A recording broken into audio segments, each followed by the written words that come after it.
اے پیغمبر کی بیویوں، اللہ تعالیٰ ارادہ کر چکا ہے کہ اللہ تعالیٰ تم سے رجس کو دور کر دے، وَيُطَهِّرَكُمْ تَطْهِيرًا، اور اللہ تعالیٰ تمہیں پاک کر دے۔ یہ جو اہل بیت ہے، قرآن جیت نے تو واضح طور پر اہل بیت آپ صلی اللہ علیہ وسلم کی بیویوں کو خطاب دی ہے۔ اور آپ صلی اللہ علیہ وسلم کی بیوی حضرت عائشہ پر جب منافق نے الزام لگایا عبداللہ بن ابی نے، تو آپ منبر کے اوپر چڑھے، فرمایا کہ کون ہے مجھے جو اس آدمی نے جس نے مجھے یوزینی فی اہل بیت، جس نے مجھے میرے اہل بیت کے بارے میں اذیت میں مبتلا کیا ہے، پریشان کیا ہے۔ اور آپ صلی اللہ علیہ وسلم نے اہل بیت سے مراد حضرت عائشہ کو، اپنی بیویوں کو آپ صلی اللہ علیہ وسلم نے مراد دی ہے۔ تو قرآن کی باتیں نص سے مسئلہ ثابت ہے کہ آپ صلی اللہ علیہ وسلم کی بیویاں اہل بیت ہیں، اور پورے رکوع کے اندر اللہ تعالیٰ آپ صلی اللہ علیہ وسلم کے ازواج کو خطاب کر رہے ہیں۔ وَقَرْنَ فِي بُيُوتِكُنَّ، اپنے گھروں میں آپ قرار پکڑا کرو، وَلَا تَبَرَّجْنَ تَبَرُّجَ الْجَاهِلِيَّةِ الْأُولَىٰ، جیسے جاہل عورتیں وہ بازاروں میں جاتی ہیں ایسا لباس پہن کر۔ آپ صلی اللہ علیہ وسلم نے فرمایا کہ عورت جب اپنے گھر سے نکلتی ہے اِسْتَشْرَفَهَا الشَّيْطَانُ، تو شیطان اسے جانتا ہے، اور اللہ تبارک و تعالیٰ ناراض ہوتا ہے ایسی عورت سے جو بغیر پردے کے اپنے گھر سے نکلتی ہے۔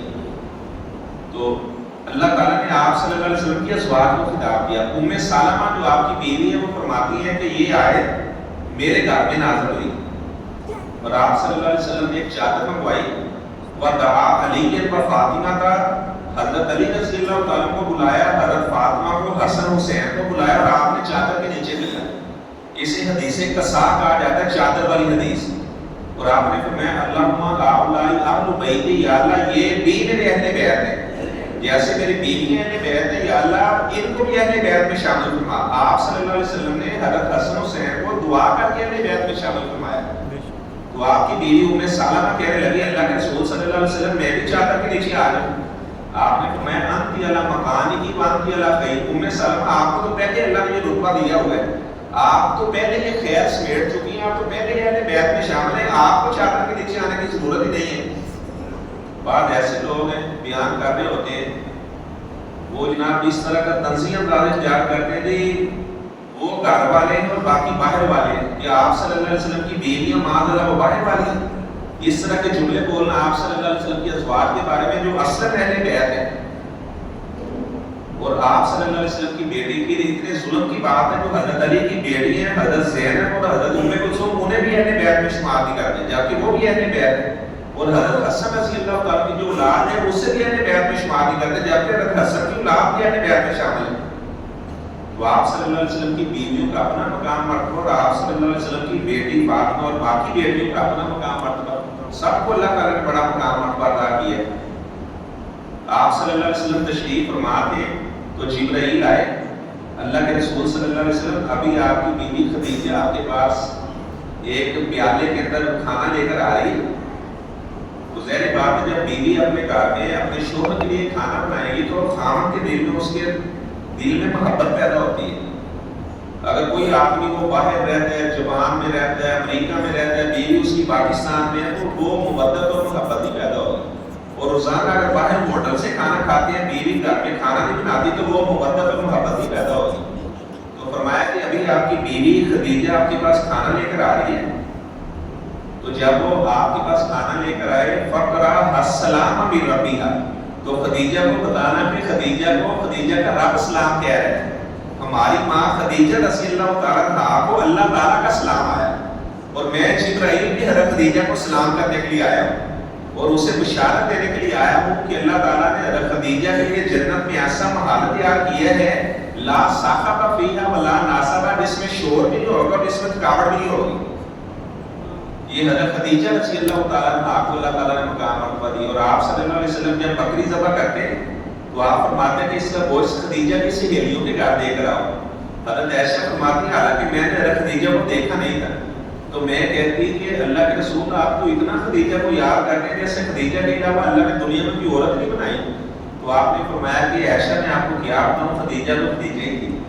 اللہ تعالیٰ نے مجھے ساری اولاد خدیجہ کے پتن سے عطا کی۔ لوگ مجھے پتھر مارتے تھے اور خدیجہ میرے زخموں پہ راز رکھا کرتی تھی، اور اپنا سارا مال اس نے دین کی خدمت کے لیے قربان کر دیا۔ اور حضرت عائشہ رضی اللہ تعالیٰ عنہ فرمایا کہ تمام جہان کی عورتوں پر عائشہ کو ایسے فضیلت حاصل ہے جس طرح سرید کھانے کو باقی تمام کھانوں کے اوپر فضیلت حاصل ہے۔